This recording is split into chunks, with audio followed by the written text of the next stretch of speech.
siguro ako na lang magpapakumbaba.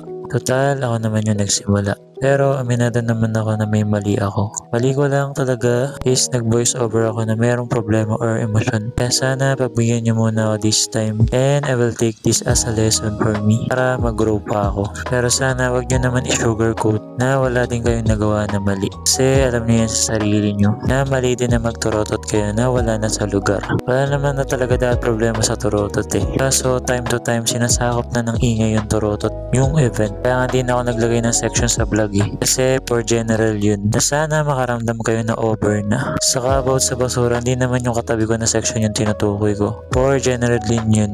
At talagang ginawa ko, nag-video ako para makita nyo yung sinasabi ko. Basura natin dapat dalhin natin. Saka ilang beses tayo sinasabihan sa event na basura nyo, pulutin nyo. Ulit-ulit na nga lang eh. Pero wala, ganun pa rin. Nagkakalat pa rin tayo.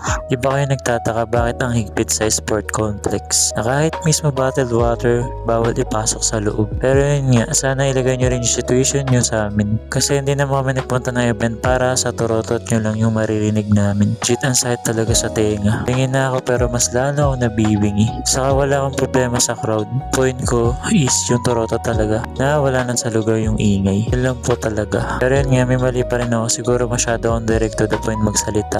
At humingi ako doon ng sorry.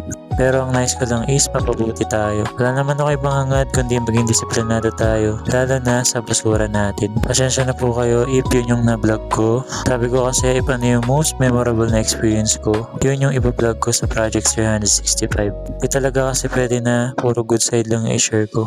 At huwag ilagay yung bad experience ko. Lalo na if yun yung tumatak sa isip ko na hindi ko makalimutan. Basta yun, if alam ko na mali ako, di ako matatakot na mag-sorry at itama yung pagkakamali ko. And ayun lang for day 68 of 365. See you ulit mga boss.